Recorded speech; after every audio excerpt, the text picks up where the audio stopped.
Hello everyone, this is Catherine Ovey. It is Sunday evening. I am just preparing this video from my home and broadcasting from my home as you will be receiving it from your home. The tool that I am using to broadcast this is a Google Meet. And so you'll see that I'm sharing my screen and using the video recording option so that you'll be able to have a face-to-face with me as well as looking at the document that I'm sharing with you.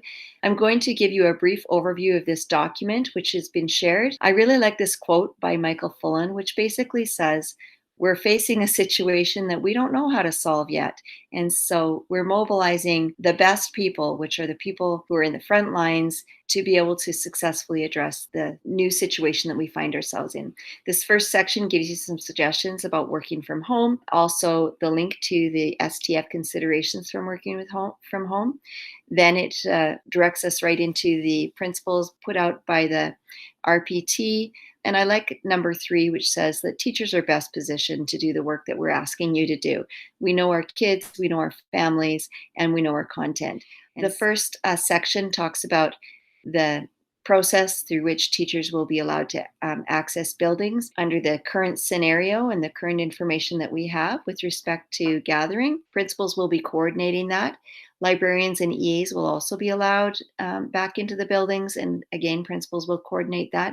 We're recommending that that happens toward the end of the week to give our tech people time to make sure that they have the tools that they need to be able to do their work. Then there's some first priority immediate plans, looking at making contact with families. There's some recommendations around that. This first conversation is a check-in, and we're going to be offering some questions that you might consider. And then again, there's some considerations when talking to high school parents and caregivers along with a flow chart. In this first conversation, we want you to give them information, allow them some time to think about it and determine which course of action they would like to take, but we want to give them some information that will help them inform that decision. There's also the link to the web resource for parents in the interim between now and the end of Easter, and this resource is a tool for practice. It's not to replace the supplemental learning, so we want to make sure that that's clear to parents that this isn't an either or. This is just something to tide you over in the interim should you need something for your children to be working on or want to have something for your children to be working on to continue their learning. And then there's some recommendations about the first contact with students. There's some instructions also with respect to LRTs, what their roles might be, as well as itinerant teachers such as band teachers. Part 2 talks about planning for instruction. We are really focusing on essential outcomes for elementary through grade 9, really zeroing in on reading, writing, and math, knowing that ability for families to recreate classrooms is not going to happen. We want to limit screen time as much as possible.